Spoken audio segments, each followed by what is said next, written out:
ഭാവനയുടെ വിസ്മയ ലോകത്തേക്ക് കുട്ടികളെ നയിക്കുന്ന സങ്കല്പ കഥയാണ് ലളിതാംബിക അന്തർജനത്തിന്റെ നക്ഷത്രം. യാഥാർത്ഥ്യവും സ്വപ്നവും തമ്മിൽ പൊരുത്തപ്പെടാനാകാതെ വിഷമിക്കുന്ന ഒരു കുട്ടിയുടെ മനസ്സിന്റെ വിങ്ങലാണ് ഈ കഥ.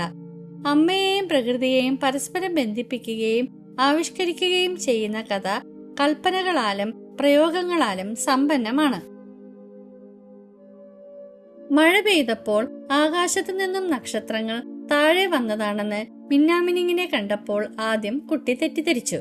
അവൻ അവയുടെ സൗന്ദര്യത്തെ അഭിനന്ദിക്കുകയും അവ പറക്കുന്നത് കണ്ട് ആഹ്ലാദിക്കുകയും ചെയ്തു. മഴ പെയ്തപ്പോൾ നക്ഷത്രങ്ങൾ താഴെ വീണതാണെന്നും മാനത്ത് ഇപ്പോൾ നക്ഷത്രങ്ങൾ ഇല്ലാത്തതിനാൽ ഇവ നക്ഷത്രങ്ങളാണെന്നുമുള്ള കുട്ടിയുടെ യുക്തി അവന്റെ നിഷ്കളങ്കതയെ കൂടുതൽ വെളിവാക്കുന്നു. അത് വെറും മിന്നാമിനുങ്ങാണെന്ന അച്ഛന്റെ വിശദീകരണമെന്നും കുട്ടിക്ക് സ്വീകാര്യമല്ല. അവന് വേണ്ടത് യാഥാർത്ഥ്യമല്ല, മറിച്ച് സ്വപ്നതുല്യമായ നക്ഷത്രങ്ങളാണ്. അവനത് കിട്ടിയേ തീരൂ. വേറെ വഴിയില്ലാതെ അച്ഛൻ അവനെയും കൊണ്ട് പുറത്തിറങ്ങി ഒരു മിന്നാമിനിങ്ങിനെ പിടിച്ച് അവന്റെ കയ്യിൽ വെച്ചു കൊടുത്തു.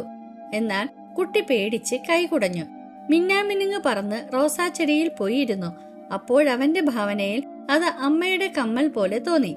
അവന് അമ്മയുടെ കമ്മൽ പോലെയുള്ള നക്ഷത്രത്തെ വേണമായിരുന്നു. ഉറക്കം വരാൻ തുടങ്ങിയ അവൻ വാശി പിടിച്ചു. അച്ഛൻ എന്ത് ചെയ്യണമെന്നറിയാതെ കുഴങ്ങി. അച്ഛൻ ആ മിന്നാമിനിങ്ങിനെ എടുത്ത് ഒരു കുപ്പിയിലാക്കി കിടപ്പറയുടെ ജനാലയിൽ വെച്ചു കൊടുത്തു. അത് നോക്കിക്കിടന്ന അവന്റെ മനസ്സിൽ അടുത്ത സംശയം ഉടലെടുത്തു.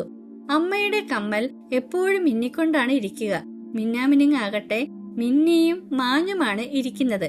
ഇതെല്ലാം അവന്റെ മനസ്സിൽ യാഥാർത്ഥ്യവും സങ്കല്പവും തമ്മിലുള്ള ഒരു പൊരുത്തക്കേടുണ്ടാക്കുന്നു.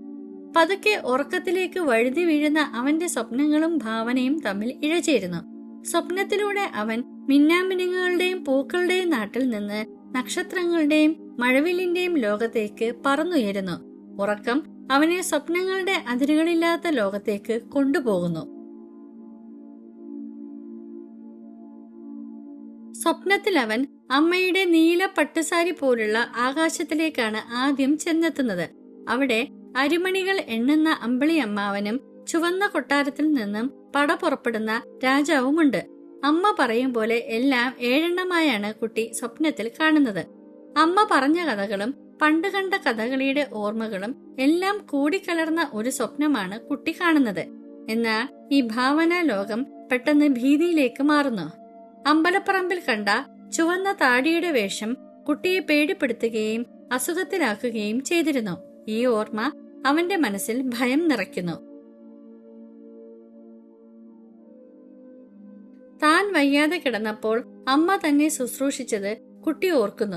നക്ഷത്രമാണോ അമ്മയുടെ കമ്മലാണോ കൂടുതൽ മിനുങ്ങുന്നതെന്ന് അവൻ ഓർത്തു നോക്കുന്നു. ഒടുവിൽ അന്ന് അമ്മ തന്നെ ഉമ്മ വെച്ചപ്പോൾ കറുത്ത കൺപീലികൾക്കിടയിലുള്ള അമ്മയുടെ മിനുങ്ങുന്ന കണ്ണുകൾക്കായിരുന്നു ഏറ്റവും തിളക്കം എന്നവൻ മനസ്സിലാക്കുന്നു. ആ കണ്ണുകളുടെ അരികിൽ നിന്നാണല്ലോ താൻ നക്ഷത്രത്തെ തേടി പോകുന്നതെന്നോർത്തപ്പോൾ അവൻ തന്റെ അബദ്ധം തിരിച്ചറിയുകയും ചിരിക്കുകയും ചെയ്യുന്നു. എന്നാൽ അമ്മ ഇപ്പോൾ എവിടെയാണെന്ന ചിന്ത അവനെ ദുഃഖത്തിലാഴ്ത്തുന്നു. അമ്മയോടുള്ള സ്നേഹത്തിന്റെ ആഴമാണ് നക്ഷത്രങ്ങളുടെ ലോകത്തും കുട്ടി അമ്മയെ അന്വേഷിക്കുന്നതിൽ കാണാവുന്നത്. സ്വപ്നലോകത്തുടനീളം അമ്മയുടെ സ്നേഹം ഒരു അദൃശ്യ സാന്നിധ്യമായി അവന് അനുഭവപ്പെടുന്നു. പ്രകൃതിയിലെ നക്ഷത്രത്തെക്കാളും മിന്നാമിനിങ്ങിനേക്കാളും നിറമുള്ള അമ്പിളിയേക്കാളും നിറമുള്ള സൂര്യനേക്കാളും നിറമുള്ളത് തന്റെ അമ്മയുടെ മുഖത്തിനാണെന്ന് കുട്ടി പറയുന്നത് അവന്റെ ഉള്ളിലെ മാതൃസ്നേഹത്തിന്റെ തെളിവാണ്. ഒടുവിൽ ഉറക്കമുണർന്നപ്പോൾ മിന്നാമിനുങ്ങ് ചത്തുകിടക്കുന്നത് കണ്ട് അത് നക്ഷത്രമല്ല, മറിച്ച് ഒരു പുഴുവാണെന്ന സത്യം അവൻ മനസ്സിലാക്കുന്നു. സ്വപ്നങ്ങളുടെ മായാലോകം അവന് നൽകിയ ആനന്ദം ക്ഷണികമാണെന്ന് അവൻ തിരിച്ചറിയുന്നു.